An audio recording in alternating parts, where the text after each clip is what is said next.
BDCA के अध्यक्ष ध्रुव नारायण सिंह ने आरिफ अकील के चुनाव को बीडीसीए संविधान के विरुद्ध बताते हुए कहा कि चेयरमैन को एजीएम बुलाने और चुनाव कराने का कोई अधिकार नहीं है। असली चुनाव 24 को होंगे, जिसके बाद सब साफ हो जाएगा। एक कार्यक्रम में राजधानी आई मशहूर अदाकार शबाना आजमी ने महिलाओं के खिलाफ बयानबाजी करने वाले साधु संत नेता और फिल्म इंडस्ट्री के लोगों पर जमकर निशाना साधते हुए कहा कि आसाराम बापू को थोड़ी अक्ल आनी चाहिए और नरेंद्र मोदी और श्री प्रकाश जायसवाल जैसे नेताओं को पार्टी से निकाल देना चाहिए। साथ ही फिल्मों में आइटम नंबर बंद करने की भी बात की। कलेक्टर गाइडलाइन तय करने के लिए जिला मूल्यांकन समिति ने एक बार फिर सर्वे कराने का निर्णय लिया है, जिसके लिए एक कमेटी गठित की गई है जो बैंक और फाइनेंस कंपनियों के जमीन से जुड़े डाटा के जरिए पता करेगी कि किन इलाकों में किस रेट पर खरीद बिक्री की गई है। वैलेंटाइन डे का विरोध कर रहे राष्ट्रीय हिंदू सेना के कार्यकर्ताओं को गिरफ्तार किया गया। पार्कों में भी पुलिस तो तैनात रही, लेकिन यहाँ प्रेमी जोड़ों ने जाने से परहेज किया। तो वहीं वैलेंटाइन डे पर प्रेमी जोड़ों के समर्थन और विरोध का सिलसिला दिन भर चलता रहा।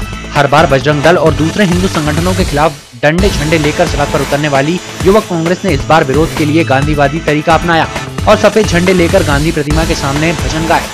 साथ ही संस्कृति के नाम पर हुड़दंग मचाने वालों को सद्बुद्धि देने प्रार्थना की। सूचना आयोग में नियुक्ति के मामले में आरटीआई कार्यकर्ता प्रदेश सरकार को कंटेम्प्ट ऑफ कोर्ट के लिए कटघरे में खड़ा करने जा रहे हैं। कार्यकर्ताओं का आरोप है कि आरटीआई कार्यकर्ताओं की पिटीशन पर हाईकोर्ट ने प्रदेश सरकार को 14 फरवरी तक सूचना आयोग में नियुक्ति के लिए विज्ञापन निकालने के निर्देश दिए थे, लेकिन सरकार ने न तो विज्ञापन निकाले और न ही नियुक्ति की कोई प्रक्रिया शुरू की। उल्टे सरकार ने हाईकोर्ट के निर्देश के बाद भी भारत सरकार से नियुक्ति की गाइडलाइन मांगी है। नगर निगम की राजधानी में रेडियो टैक्सी चलाने की योजना 5 महीने बाद भी रफ्तार नहीं पकड़ सकी है। इसके लिए नगर निगम ने 3 बार टेंडर भी निकाले हैं, लेकिन किसी भी एजेंसी ने इसमें इंटरेस्ट नहीं दिखाया, जिससे ये प्रोजेक्ट कागजों पर सिमट कर रह गया है। 23 दिन से हड़ताल पर बैठे दैनिक वेतनभोगी कर्मचारियों ने जवाहर चौक पर पूर्व मुख्यमंत्री दिग्विजय सिंह की प्रतीकात्मक शव यात्रा निकाली। उनका कहना है कि दिग्विजय सिंह सरकार के फैसले की वजह से 14 फरवरी के दिन ही 28 दैनिक वेतनभोगी कर्मचारियों ने आत्महत्या कर ली थी, जिनकी याद में इस दिन हर साल मंच की ओर से शहीद दिवस मनाया जाता है। तो वहीं कर्मचारियों ने मंच से शिवराज सरकार से दैनिक वेतनभोगी कर्मचारियों को नियमित करने की मांग की और कहा कि ऐसा नहीं होने पर सड़कों पर उग्र आंदोलन किया जाएगा। सराफा बाजार की एक ज्वेलरी शॉप पर काम करने वाले कर्मचारी को चोरों ने चाकू दिखाकर उससे नकदी और सोने की अंगूठी सहित करीब 25,000 का माल लूट लिया और फरार हो गए। पुलिस ने मामला दर्ज कर पड़ताल शुरू कर दी है। केंद्र सरकार की आर्थिक नीतियों के खिलाफ दर्जन भर केंद्रीय कर्मचारी संगठनों ने इन दोनों दिन हड़ताल का ऐलान किया है, जिसके तहत 20 और 21 फरवरी को बैंकों के अलावा केंद्रीय कार्यालयों में भी कामकाज ठप रहेगा। न टैक्स जमा होगा और न ही पोस्ट ऑफिस खुले रहेंगे।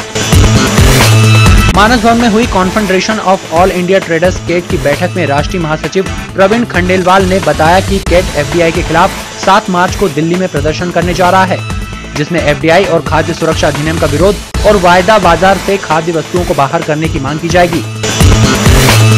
धार भोजशाला विवाद का मामला अब राजभवन जा पहुंचा है।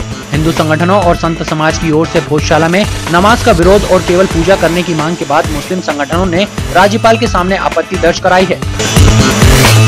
विचित्र कुमार सिन्हा स्मृति समिति की ओर से सम्मान समारोह का आयोजन किया गया।